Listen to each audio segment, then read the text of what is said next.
आम श्योर हम सब फेमिलियर हैं M&M's, स्किटल्स, स्निकर्स, ट्विक्स और मिल्की वे बार से। ये दुनिया की सबसे ज़्यादा फेमस कैंडी और चॉकलेट ब्रांड्स में से एक है और वो सारे एक कंपनी जिसको मार्स इंक कहा जाता है उन्हें ओन करती है। मगर आप लोगों को ये चीज़ नहीं पता होगी कि मार्स कंपनी के पीछे लोग कौन है। मार्स इंक एक्चुअली दुनिया की सबसे बड़ी प्राइवेटली ओन्ड कंपनीज में से एक है और कंपनी अभी भी फाउंडिंग फैमिली से ही ओन करी जाती है और आज उस फैमिली के पास 6 स्पॉट्स है बिलियनर्स लिस्ट में और वो सारे ही डेका बिलियनर्स हैं। ये सारी 140.8 बिलियन डॉलर की वर्थ को जोड़ देता है जो कि उन्हें रिचेस्ट प्राइवेट फैमिली बनाती है पूरी दुनिया में। तो जान लेते हैं कहानी रियल लाइफ विली वोंकास की तरह। अगर थोड़ा पीछे जाए तो सारी चीज़ों की शुरुआत फ्रैंकलिन क्लैरेंस मार्स से हुई थी जिसका जन्म 24 सितंबर 1883 में हैनकॉक मिनेसोटा में हुआ था और काफ़ी छोटी उम्र से ही फ्रैंक को पोलियो हो गया था और उन्हें खुश करने के लिए और अच्छा फील करवाने के लिए उनकी माँ हेल्पा ने डिसाइड किया कि हैंड टिप चॉकलेट कैंडी बनाएंगे उनके लिए। और ये फ्रैंक का पहला इंट्रोडक्शन था चॉकलेट बनाने में और उन्हें ये प्रोसेस काफ़ी कमाल की लगी। और जैसे ही वो बड़े हुए फ्रैंक ने अलग अलग तरह की चॉकलेट्स बनाना सीखा अपनी माँ से जिसमें इंक्लूडेड है फज एंड पीनट ब्रिटल। और जैसे ही वो 19 साल के हुए फ्रैंक ने एक छोटा होम बिजनेस शुरू किया। इसमें मोलासेस चिप्स और बाकी टाइप की कैंडीज बेचते थे लोकल स्टोर्स में। और उस समय चॉकलेट एक नई इन्वेंशन थी। हालांकि लोग इंजॉय तो करते थे मीठी ट्रीट्स को इजिप्शियंस के समय से, मगर जो कोको बीन्स का इस्तेमाल है चॉकलेट बनाने के लिए वो चीज़ नहीं आई थी लेट 1700 तक। ओरिजिनली चॉकलेट प्राइमरली कंज्यूम की जाती थी अमीरों की ड्रिंक की तरह, मगर ये 1847 तक नहीं हुआ कि जोसेफ फ्राई ने पहली चॉकलेट बार को बनाया था। तो ये काफ़ी ज़्यादा सरप्राइजिंग चीज़ थी कि फ्रैंक की माँ को चॉकलेट के बारे में इतना पता था और वो खुद भी बना पा रही थी। एनीवेज आगे बढ़ते हुए फ्रैंक की तरफ वापस जाए तो उनकी जवान उम्र में एक औरत से शादी हुई जिसका नाम था ईथल जी केसैक जो कि एक स्कूल टीचर थी। उनकी शादी 1902 में हो गई थी जब फ्रैंक सिर्फ 19 साल के थे और उनका एक बेटा भी था फॉरेस्ट मार्च नाम का जो कि 1904 में हुआ था। मगर अनफॉर्चुनेटली उन दोनों का डिवोर्स हो गया कुछ ही समय बाद। मगर एक चीज़ फनी है कि फ्रैंक ने आगे जाके एक और औरत से शादी कर ली जिसका नाम भी था एथल 1910 में। और एक साल बाद फ्रैंक और ईथल हेली जो है उन्होंने मार्स कैंडी कंपनी की शुरुआत करी साथ मिलकर टकोमा वाशिंगटन में। उस कंपनी की स्पेशलिटी थी होलसेल में देना फ्रेश कैंडी को, मगर वो ही एक अकेली कंपनी थी उस एरिया में जो कि इस मार्केट को टारगेट करते थे। एक कंपनी इसका नाम था ब्राउन एंड हेली, वो कुछ साल बाद आए मगर वो काफ़ी ज़्यादा सक्सेसफुल हुए। फ्रैंक और एथल की एक बेटी भी हुई जिसका नाम था पेट्रिका 1914 में और उन्होंने ट्राई किया कि मार्स कैंडी कंपनी को जब तक चला सके चलाए। मगर इवेंचुअली उन्होंने इस चीज़ को छोड़ा और मिनेपोलिस मिनेसोटा में आए 1920 में। और मिनेपोलिस में उन दोनों ने एक नई चॉकलेट कंपनी की शुरुआत करी जिसका नाम था मार्स ओ बार जिसने चॉकलेट बार्स को मैन्युफैक्चर किया था। और 1923 में फ्रैंक ने एक नई चॉकलेट बार को इंट्रोड्यूस किया अपने बेटे फॉरेस्ट के आइडिया पे जिसे उन्होंने नाम दिया मिल्की वे बार। मिल्की वे कस्टमर का फेवरेट बन गई और उसने बिजनेस को एक नई up and coming chocolate company में बदल दिया। और कुछ सालों बाद 1929 में फ्रैंक शिकागो में मूव किया उन्होंने और स्निकर्स बार्स को लेके आए। वहीं पे चीज़ें अच्छे से चलने लगी थी और फ्रैंक जो है वो खुद को भी मज़े में ले रहे थे। लेट 1920s में फ्रैंक ने कंस्ट्रक्शन शुरू किया था मैसिव एस्टेट पे, इसका नाम था मिल्की वे फार्म। उस एस्टेट में 25,000 स्क्वायर फीट का क्लब हाउस था, 30 से ज़्यादा बाड़े थे और एक घोड़ों के दौड़ने का ट्रैक भी था। अपेरेंटली फ्रैंक ने 935 लोगों को काम पे लगाया था एस्टेट को बनाने के लिए। मगर जैसे ही नया एस्टेट कंप्लीट हुआ फ्रैंक जो है चल बसे 50 साल की उम्र में 1934 में हार्ट की दिक्कतों की वजह से। अनफॉर्चुनेटली ऐसा ही लगता है कि उनकी वेल्थ को एंजॉय करना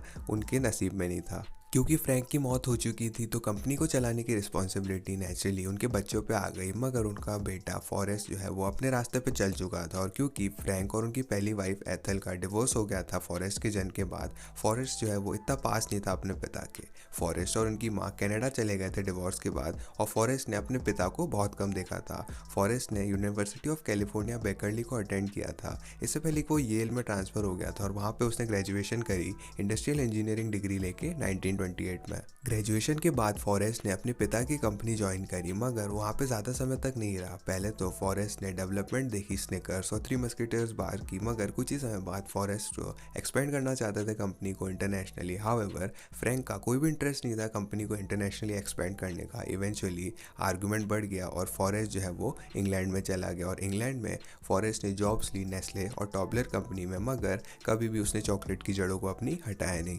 और बैकग्राउंड में फॉरेस्ट मार्स बार और मेल्स्टर्स को डेवलप कर रहे थे। 1934 में फॉरेस्ट ने एक ब्रिटिश कंपनी को खरीदा जिसका नाम था चैपल ब्रोस, जो कि कैन डॉग फूड बनाते थे। क्योंकि वहाँ पे बहुत कम कंपटीशन था मार्केट में, तो इतना तो मुश्किल नहीं हुई फॉरेस्ट को डॉग फूड मार्केट को डोमिनेट करने में। मगर उनके पिता की मौत के बाद फॉरेस्ट वापस से यूएस में मूव कर चुके थे और फॉरेस्ट ने अपने पिता की कंपनी का निरीक्षण किया, मगर वो कंपनी को ले नहीं पाए कुछ समय तक। और मगर उनकी सौतेली माँ हेली प्रेसिडेंट बनी मार्स इंक की और वो इंचार्ज थी डे टू डे ऑपरेशंस की। इसी बीच फॉरेस्ट ने अपने खुद का फूड बिजनेस को शुरू किया, इसका नाम था फूड मैन्युफैक्चरर्स। और मुझे लगता है कि हम सब एग्री कर सकते हैं कि लिटरली लेमेस्ट नाम है जो कि वो बिजनेस को दे सकते थे, बजाय कि नेम नाम के। जो कंपनी है वो काफ़ी सक्सेसफुल रही फूड मैन्युफैक्चरर्स के अंडर। और फॉरेस्ट ने 2 सब ब्रांड्स भी शुरू किए, अंकल बेंस राइस और पेडिग्री की, जो फेमस पेट फूड ब्रांड है, हमें सब जानते ही। और फॉरेस्ट जो है नए प्रोडक्ट आइडियाज़ भी लाते रहे मार्स के लिए भी। और 1940 में फॉरेस्ट जो है आइडिया के साथ आया M&M's के। आइडिया ये था कि चॉकलेट कैंडी बनाई जाए जो कि आपके हाथों में तो ना पिघले मगर आपके मुंह में ज़रूर पिघल जाए। और क्योंकि ये सब वर्ल्ड वॉर 2 के दौरान हो रहा था, फॉरेस्ट को एक चिंता थी कि शुगर और चॉकलेट राशन कर दिए जाएंगे। इसी वजह से फॉरेस्ट ने पार्टनरशिप बनाई प्रेसिडेंट ऑफ हर्शी विलियम मॉरी से। और इस तरह से दोनों कंपनियां रिसोर्सेज शेयर कर सकती थी अगर राशनिंग हो भी जाती तो। इस तरह से M&M's का नाम भी आया, जो नाम था वो पार्टनरशिप दर्शाता था मार्स और मरी के बीच में। आयरॉनिकली ये कंपनीज आजकल तो बहुत बड़ी राइवल्स हैं।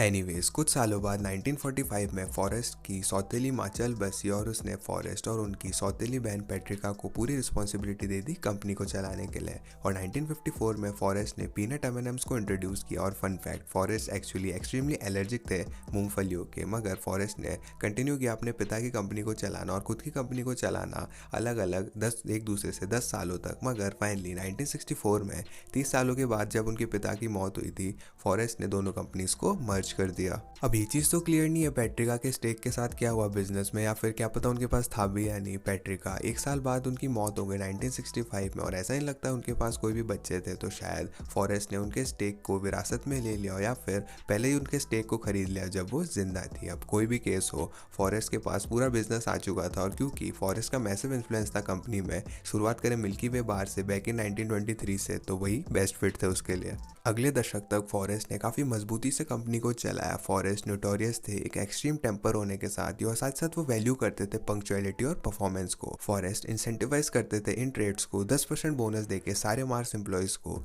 अगर कंपनी परफॉर्मेंस मैट्रिक्स को हिट करती थी और अगर आप पूरे हफ्ते टाइम पे आते थे तो आपको 10% बोनस मिलता था उस हफ्ते। मगर अगर आप एक बार भी लेट हो जाते थे तो आपको ऑटोमेटिकली बोनस को छोड़ देते थे, चाहे आप जैनेटर हो या फिर कोई एग्जीक्यूटिव ही क्यों ना हो। फॉरेस्ट ऑफिशियली रिटायर हुए 1973 में 69 की एज में, मगर उनको काफ़ी ज़्यादा दिक्कतें हुई चीज़ों को छोड़ने में। और जब उन्होंने कंपनी को छोड़ा अपने 3 बच्चों को देखकर, फॉरेस्ट जूनियर, जॉन मार्स और जैकलीन मार्स को, अपेरेंटली वो अपने बच्चों को फ़ोन कर देते थे हर बार चीज़ों को सही करने के लिए जो कि वो गलत कर रहे हैं। मगर इवेंचुअली फॉरेस्ट SR जो है वो लाइटन अप हुआ अपने बच्चों पे और नई चॉकलेट कंपनी को फाउंड किया चलाने के लिए। और 1981 में फॉरेस्ट सीनियर जो है हेंडरसन में मूव हुआ नेवाडा में, और उन्होंने एथल चॉकलेट्स को फाउंड किया। उन्होंने उस कंपनी को 7 सालों तक चलाया, मगर 1988 में उन्होंने कंपनी को मार्स इंक को बेच दिया और पूरी तरह से रिटायर हो गए। फॉरेस्ट सीनियर जो है वो भी चल बसे 1998 में 95 की उम्र में, और काफ़ी कमाल की ज़िंदगी जी उन्होंने।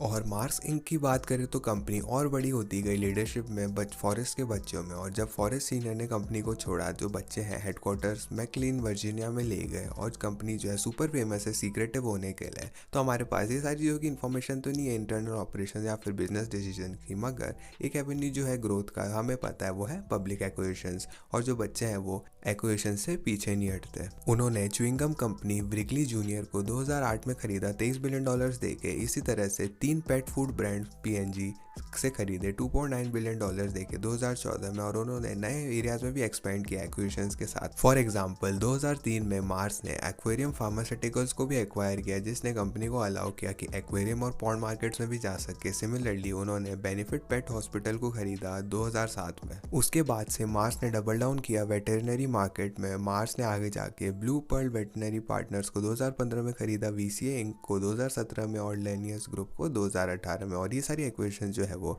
एक्चुअली मार्स को सबसे बड़ा पेट न्यूट्रिशनर और वेटनरी केयर प्रोवाइडर बनाती है पूरी दुनिया में। आज वो बच्चे एक्चुअली बच्चे नहीं है, क्योंकि वो अपने 80s में, और फॉरेस्ट जूनियर एक्चुअली उनका देहांत हो गया 2016 में। उनका स्टिक जो है कंपनी में वो स्प्लिट कर दिया गया उनके 4 बच्चों में, जो कि मार्स में ही काम करते हैं। और जॉन मार्स की बात करें तो उनके भी 3 बच्चे हैं, मगर हमें एग्जैक्टली नहीं पता वो क्या करते हैं या फिर क्या वो कंपनी में भी इन्वॉल्व है या नहीं। जॉन ने एक एक्सट्रीमली प्राइवेट और पीसफुल लाइफ जीने का फैसला किया है वाइयोमिंग में। इनफैक्ट उन्होंने अपनी ज़िंदगी को इतना प्राइवेट रखा है कि जब फोर्स अपनी बिलियनर्स लिस्ट को बना रहा था 2010 से 14 के बीच में, वो अब उनकी पिक्चर को नहीं ढूंढ पाए जो कि उन्हें सबसे अमीर इंसान बनाता है लिस्ट में, जिसकी कोई भी पिक्चर नहीं। और फाइनली हमारे पास जैकलीन है, जो कि मोस्ट सब पब्लिक है तीनों में से। और हमको ज़्यादा तो नहीं पता उनके 3 बच्चों के बारे में, मगर 2013 में जैकलीन इन्वॉल्व हुई थी एक इनफेमस कार्स एक्सीडेंट में उनके घर के पास। जैकलीन क्लेम करती है कि वो ड्राइविंग करते दौरान बेहोश हो गई थी, और मगर वो नेगेटिव पाई गई ड्रग्स, अल्कोहल और मेडिकेशन के। तो ये तो क्लियर नहीं है कि ब्लैकआउट किस वजह से हुआ था, मगर अनफॉर्चुनेटली एक्सीडेंट में